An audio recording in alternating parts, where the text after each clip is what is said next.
寝台列車へ。うおー。寝台車って運用終わったんじゃなかったっけ？ブルートレインは全滅したけど寝台はまだ生きとる。最近復活気味や。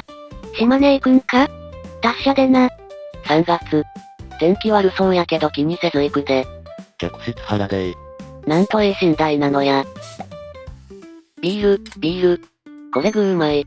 今まですき焼き弁当の方買ってたけどこっちもありやな。寝台ならシャワーカード争奪戦しなくていいから楽ちんやな。Y は初めてが同系統のサンライズ瀬戸やった。朝日が昇る時に瀬戸大橋渡るの最高やったわ。3月か9月頃か。あれマジで感動もんよな。寝台シャワーもそうやしこういうこともできちゃう。旅行初日に食うもんちゃうかったな。寝台ええな。乗ってみたいわ。いいな羨ましい。スーツだっけなんか有名な YouTuber の寝台列車の動画見てから、旅行するときこれ使いたいなってずっと思ってる。各社が需要調査しとるから多分後継車両出るやろけど、サンライズは老朽化進んどるし早いうち乗った方がええで。ええな。3月。うっふ。ウッキウキやろな。寝るときも車窓眺めながらゆったりとした時間過ごせそう。帰りは飛行機なのら。乗り継ぎ割引廃止前やし帰りは姫路から乗るつもりやったけど、予定決めた時には満員やった。ガタンゴトン音うるさい。2階やけど割と聞こえるし揺れもまある。Y 的には気にならん程度やけど、揺られながら寝るの気持ちよさそう。揺れが好きなら車両端の台車の上の部屋やとなかなか楽しめるで。M 社のシングル5、12号端とか結構おすすめ。北斗星乗りたかったなぁ。カシオペアなら乗ったことあるからギリ耐えてるけど。去年の春に 5032M3、高松岡山をのびのび使ったわ。多分瀬戸大橋走行中でシャワーを浴びたわ。寝台料金いらんしその使い方はありやもしれん。東京横浜間のびのびの座席取ってシャワー浴びて横浜で降りた人がおったわ。帰りはどうすんの？新幹線？飛行機や。スカイメイト様々やね。熱海なのん。のびのび使うときは大抵こっから乗ってたけどもう使う機会ないやろね。もうすぐ着くやん。じゃあシャワー浴びて寝るから、棒読み。寝台列車に乗る愛ちゃん。うろう。二段ベッドやぞ。カメラあるの生々しいな。こんな列車オタクしか乗らねえよ。今から乗るのか。なんでベッドついてんのに日中乗るねん。食堂車見せてよ。ねえぞ。はいこんな風になってるんか。どこ行くの？出雲市どす。そして大山に登る。一度寝台特急って乗ってみたいわ。電車旅ってワクワクするよな。寝台特急って今いくつあるんや？サンライズ、カシオペア、四季島、七つ星。くらいしか知らん。サンライズ瀬戸出雲のみ。水風あるやん。この名前は初めて聞いたわ3月。臨時屋と銀河とかもあるねんな。ビール。冷えてるか？当たり前だよな保冷剤代わりのナロゲンボトル。赤いやつ持ってたなそのボトルの。まあ鉄板やしなこれ。他に3本持っとるわ。ああ運命な。水風のホームページ見たけどスイートすごいんごー。横浜のみんな。次の停車駅大阪ってマジ？寝るんだ。何時に着く予定なん？横浜から出雲なんてすぐちゃう？なんと13時や。お休み放送来たわ。ほな。意外と朝楽しむ時間あるんやな。まあ臨時やからな。定期のでも10時着とかやが。調べたら寝台車ってもう出雲サンシャインしかないんやな。希少なレトロトレインやな。サンライズも車体の寿命近いし早いとこ乗っとくが吉やで。まあ各社臨時やこう走らせて需要の確認しとるから。結果次第でもしかしたら後継車両作るかもやけど。Y もサンライズ瀬戸で高松行ったことある。瀬戸大橋から朝日が見えて最高なんだわ。あれマジで綺麗よな。11月とか3月とかもうドンピシャよ。雨なのかわいそうやな。もうネルソン。おやすみ。やっと着いたのだわ。お疲れ。 Y も乗りたい。画像、今寝台列車乗ってるけど質問ある？楽しい。地名区間は東京から出雲市。寝台ウプ。のびのびか？シングルツイン。サンライズか。ちょうど最近動画見て乗ってみたいなと思ってた。ちょっと頑張ったな料金。酒買ったか？酒が飲めないので雰囲気だけでも。よくこんな時期に乗れるな。ちょうど休みだったもので、久々に乗るかと。小さいスピーカーで海援隊を聞きつつ過ごす。旧型持ってるわ。このメーカー値段といい大きさといいちょうどよくて好き。いいな楽しそう。寝台どうなってんの？シングルツインは、上下の2段ベッド占有できる個室で、下のベッドを解体すればソファーができる最高の個室。もっかいよく見せて。いいな一度は乗りたい。今伊豆も何かあったっけ？まあ乗るのが目的なんだろうけど、半分は乗車目的、残り半分は出雲古代遺跡巡りっすね。鴨岩倉、高神谷とか。今までシングルツインと A 寝台に乗ったことあるけど、個人的にはシングルツインが好み。下段、上段、相部屋って感じなん？個室なの？完全個室ですよ。そうか個室なのか、楽しい旅になるといいね。ありがとう。帰りは高松からまたサンライズ乗るからもう一度楽しめます。行きは出雲市まで帰りは高松からとか完全にサンライズに乗ることが目的の旅じゃん。しかもその移動途中にも他の特急乗るので完全に鉄のそれ。のびのびシートだけ相部屋的なあれだけど、まあ寝台料金かからないからノーカウント。サプライズに見えた。サンライズある程度乗り慣れてるから、乗ってみたい人で質問とかあったら答えるぞ。暇つぶしにラウンジ行ってくるわ。車内。廊下の広さだけで良さがわかる A 寝台車両。食料の自販機とかある？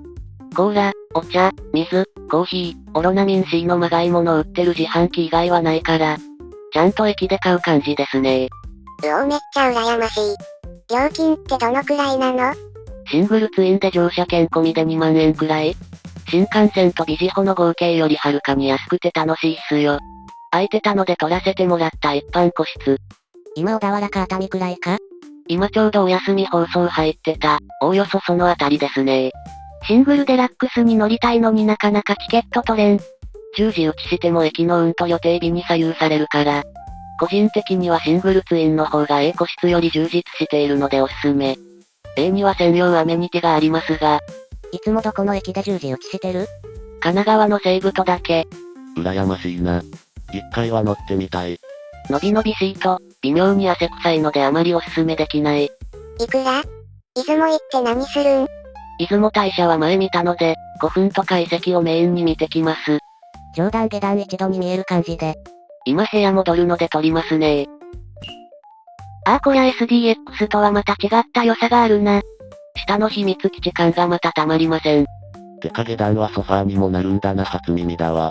もうちょい下段詳しく見せて。なるほどそうなってんのか。なんかワクワクしてくる画像だ。へえ楽しそう。何時間乗るの？ちょうど12時間くらいという感じですかね。去年の夏に B 寝台乗ったけどすげえ楽しかったな。A 寝台は緑の窓口の人に、発売開始とほぼ同時のタイミングで発見ボタンを押してもらったのに取れなかった。シャワーあるの？ないよね。ありますよ。これと引き換えで入れます。ほう、すげえなこや。寝台列車で聞く名残雪の良さよ。瀬戸と出雲、どっちが前？瀬戸が前ですね。なので岡山だと瀬戸の方が早く発車します。あまり綺麗じゃないけど、おおよそこんな感じですね。なるほどサンクス。がっつり枕が鎮座している階段兼棚で上り下りですね。熱海ナウです。今静岡なら俺も乗ってる。静岡だと違うかもしれないですね。今熱海出たなら同じですね。サンライズは1日1本なんだから同じじゃね。それはそう。今臨時で出なければ確実に同じですね。だいたい9時くらいで日が変わるんだったと記憶している。ちょっと単なトンネル入るのでしばらく浮上できないかもです。完全に明かりを消して眺めるのも鬱なものです。ベッド硬い？さすがに結構硬いですね。それも寝台旅の良さと考えるかで変わってくるところかなと。沼津着、旅情出てきたなぁ。はよ寝ろよ。明日も早いしそろそろ寝るか。ほなそろそろ落ちます。岡山で開放見るの？見慣れたからその間に駅弁確保ですかね。今回の旅行は来週くらいに多分。出雲と四国に行ってきたよ。みたいなスレで書くのでぜひ見かけたらどうぞ。俺も移動してることが好きだから寝台乗ってみたいな。ぜひ乗ってみてください。関東からならサンライズ。関西からなら今年で10のウエストエクスプレス銀河がありますよ。もうどこだかわからない夜更けの駅。ほなまた。人生初の寝台特急画像あり。ワクワクするねサンライズか。羨ましい。いくらした？ 2 万くらい。明日の研修だから会社持ち。前乗り違うんか。前の力本だけど黙ってサンライズにしてみた。上り下りの別は？あと申請？写真連投規制であげれん。待っててね。あと申請。でも新幹線の場合領収書いらないの。差額でバレるだろ。新幹線の料金申請するんだよ。差額は自腹か、ならいいんじゃね？事故とかの影響で遅延しないといいな。俺が出雲行った時は、そのせいで岡山から別の特急に乗り換えた。延着したら会社にめっちゃ怒られる。羨ましい、一度乗ってみたいんだよな。どの席にしたの？シングルってやつ。結構広いよ。まあ仮にバレても上司も若気の至りって笑って許してくれるよね。これは後々武勇伝になる話。すごい、居心地良さそう。平屋のシングルか、なかなかレアな。人生初の寝台列車がシベリア鉄道だった俺に一言。おじいちゃん。ご苦労様です。この時間だと上りかな。岡山で連結イベント見逃すなよ。何それ？絶対見たい。おいおいな、窓も広くて。40年前上野発の時は3段ベッドで友人と飲みながら帰ったもんだ。何時間くらい乗ってんの？12時間くらいかな。さっきから画像が全然上げられない。やってみました。ちなみにこれは家で温めてきたスーパーの弁当です。美味しい。上り出雲か。ベッド硬そう。シングルとかブルジョワかよ。緑の人に聞いたんだけどね。隣のいびきも気になる雑魚寝相部屋。寝返りも打てないレベルで狭い部屋。普通の一人部屋。二人部屋。どれがいいですか？って選択肢だった。緑の人でなんか笑った。奇遇だな、俺もサンライズに乗ってるぞ。マジか。探さないでね。昔こんなすれ立てたらリアと尽きてひどい目にあったから。念のために部屋に避難してきた。お前の部屋は、8号車1番、9号車13、14番、12号車11、12番、13号車13、14番、14号車11番。この中にあることは分かってんだよ。マジやん。電車民多すぎ。パチン、鍵を閉める音。この枕俺が好きなパイプ枕じゃん。横になったらこの揺れたまんねえ。今俺も乗ってるんだが、この電車に何人すれに民いるの？今から探しに行くわ。やめてー。いや、上り出雲なら、1号車1番、2号車13、14番、5号車11、12番、6号車13、14番、7号車11番、だな。やめーや。楽しく電車で旅させてよ。20の画像が悪かったな。よりによってシングル平屋室だもん。天井見て寝られる部屋にしたかったな。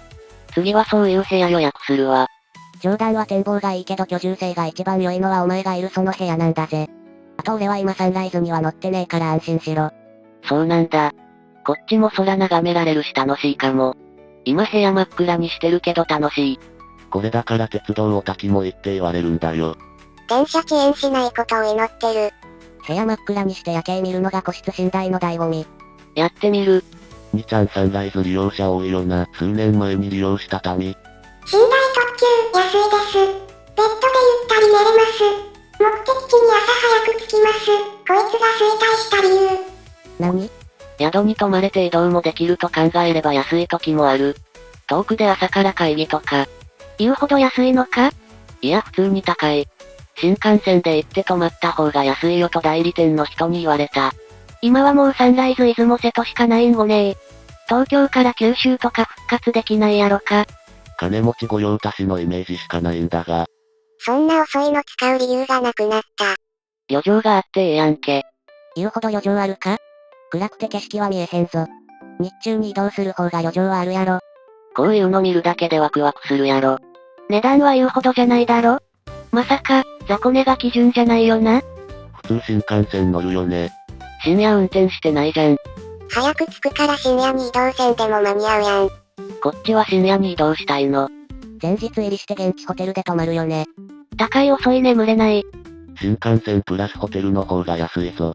余剰も減ったくれもねえな。動いてる電車の中で夜明かすってのがええのに。寝台料金があるので新幹線より高い。夜中に駅を開けておかないといけない。夜行バスの普及。格安ビジネスホテルの普及。飛行機の普及。逆になんでそれで平成末期まで生きてたんや？車両更新の時期に合わせて廃止したんやで。サンライズ名古屋に止めて。深夜3時にか？止めて。東京駅で熊本行きとか見てみたかったんごねー。夜行バスでいいよね。夜行バスは狭くて全然眠れなくて辛すぎる。寝台特急もガタゴトしてるから全然眠れないが。しっかり横になって乗れる夜行バス導入してくれんかな。道交法の関係でできんらしいけど。飛行機、ただし天候のいい日に限る、が一番早いし一番快適。飛行機と新幹線ってどっちのが安い？飛行機。せやか3月。空港の立地によっては結局新幹線と変わらんことあるけどな。新大阪鹿児島中央間はそうやね。夜行バス、罰ゲーム。夜行列車、ご褒美。なぜ後者が負けたんや。安い、運賃プラス特急料金3830円プラス寝台料金6600円。昔の小説とか読んでると東京発西鹿児島行きとか書いてて泣きたくなるわ。なんで今は乗れないんや。寝台特急の車内放送は好きやで。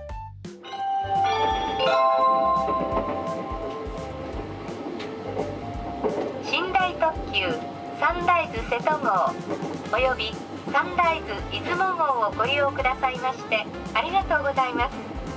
この列車は寝台特急サンライズ瀬戸号サンライズ出雲号東京行きです。余剰欲しかったら北海道行きフェリーに乗れ。めっちゃええぞ。さすがにスマホ使えないのはきついっす。旅に出てる時くらいスマホみんなや。と言いたいが太平洋フェリーは Wi-Fi 使えたで。運賃と指定席券だけで乗れれば衰退しなかった。飛行機安い言うてもピーチ以外そこそこ高くね？ピーチはガチで安いと思うけど関空なのがネックやね。早割とかあるらしいからな。ジジイババアすら飛行機利用やろ。ANA の早割って結構前から予約せんといかんのちゃうけ。だから暇人なジジイババア御用達なんやで。なるほど、すまんな。子供の頃乗ったけど全然眠れなかったわ。夜の保線作業の邪魔。朝夕のラッシュ時に都市圏を走られると邪魔。あけぼのに乗って就活したわ。上京した時に廃止なってた。言うほどゆったり寝れないぞ。ブルートレインのプラレール持ってたやつ。東京九州間のブルートレイン。朝風、東京から博多。桜、東京から長崎、佐世保。はやぶさ、東京、熊本、西鹿児島。富士、東京、大分、宮崎、西鹿児島。みずほ、東京から熊本。水星に乗ったことあるわ。寝台特急の経験なかったから楽しかった。朝風、はやぶさ、みずほは乗ったわ。片道25時間かかった頃の富士に乗ってみたかったわ。はやぶさとか最高やん。朝の八代泉区間とか絶対景色綺麗や。朝といっても10時くらいや。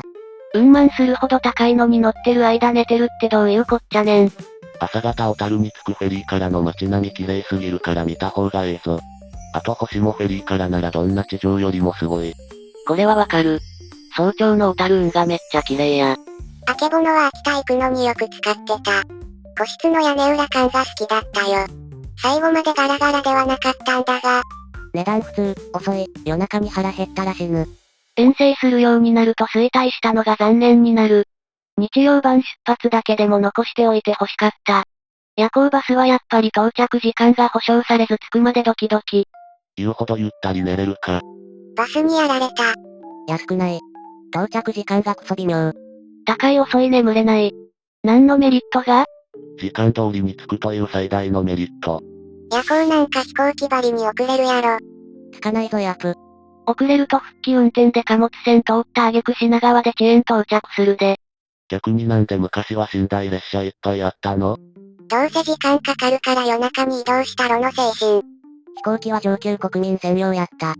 新幹線網が発達してなかった。飛行機がプロペラ機だった。飛行機の深夜早朝便がなかった。その昔大阪熊本か西鹿児島間を走る明星という寝台特急が、1日7往復で出たらしいけど、そんなに需要があったコースなんか？そんなにあったのか。上の青森もたくさんあったらしいが最盛期はまだが近所だった。カプセルホテルと同じで1回体験したら満足するんじゃないか。うるさくて眠れないし、そんなに安くない。カプセルホテルはどんどんサービス良くなってるけど寝台は何も変わってないからね。異物やわ。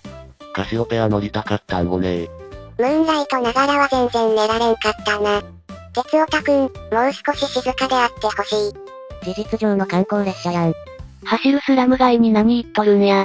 老朽化と採算取れないからやろ。高速バスをカプセルホテルみたいな個室化したら敬遠してる層も取り込めると思うのにな。なんでやらんのやろ。消防法でうんぬんかんぬん。道交法でフルフラットはできないんや。好きだけど高いからな。寝台物のミステリー小説も持っていくとはかどるね。正直ちょっと乗ってみたい。雰囲気楽しみたいわ。90% は雰囲気なのよね。乗りたいならサンライズに早めに乗った方がええで。乗ってみたかったわ。やっぱ新幹線でいいわってなるやろけど。一人旅、これ。どうなん？ええやん。メリットを教えてくれ。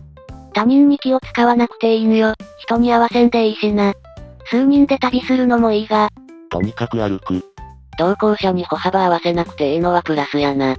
目的地によるけど都会だと昼間っから飲めるとこ多いし。軽く飲んで街を徘徊するのが楽しい。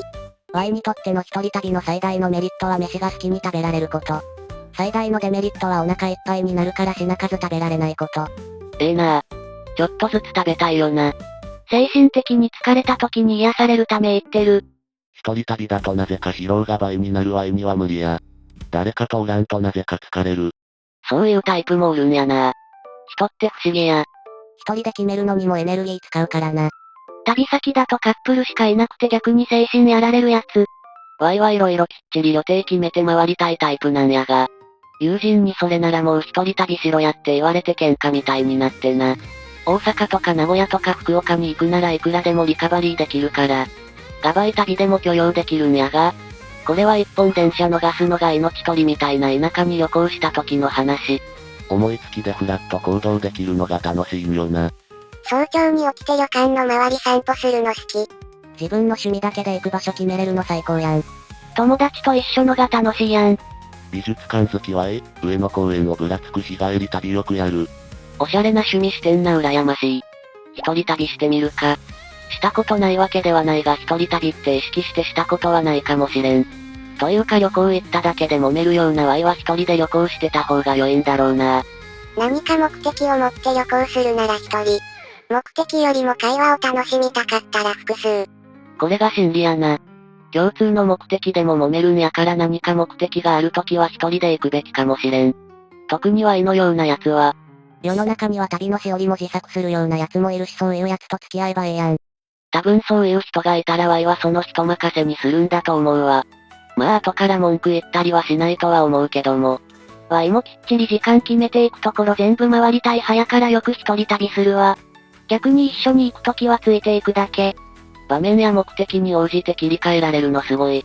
ワイは月1で県内を小旅行をしてる。ぞ、同じ県なのに知らないことばかりや。確かに自分の住んでる県でも行ったことない場所ってあるよな。そういう場所から行ってみるぜ。ワイはほぼ毎月一人旅行するけど、友達と行くと自分の興味外の場所に連れて行ってくれるから楽しい。そういうの大切にしたい。レスくれた人たちセンキュー。明日車乗って日帰り一人旅してくるわ。寝台列車乗るんを。あと30分や。なんて列車？楽しみ。貨物列車とか久々に見たな。夜の東海道は貨物ばっかやで。兵士と知れず頑張ってくださっとるんやね。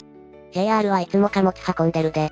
くっそ長い貨物が何回も通ると冗談抜きで7、8分踏切あかん。やん。寝台列車ガチで楽しいよな。これは本当待つ。サンライズに浜松から乗るんか。名古屋住みやししゃあない。子供の頃の夢が叶うで。ええなあ。大学時代に北斗星乗っておくべきやったわ。北斗星ええよな。ワイも乗ってみたかった。ワイ北海道の人間やからいつでも乗れると思い込んでたのよな。それで廃止されるってなって乗ろうとしたら券が取れなくてな。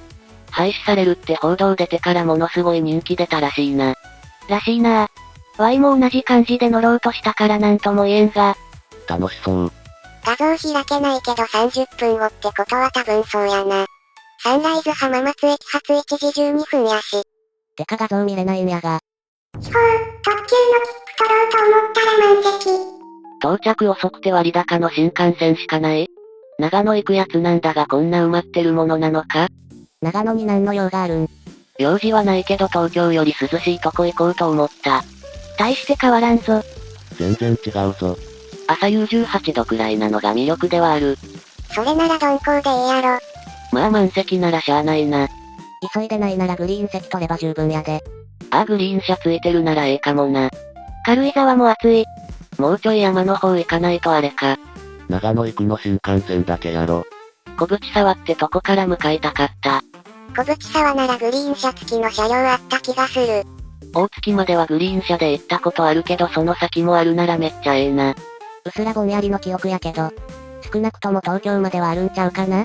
中央線なら鈍行あるやん。一回乗り換え増えるだけっぽいからそっちで我慢する？乗鞍だけおすすめや。乗鞍って文字からもう涼しそう。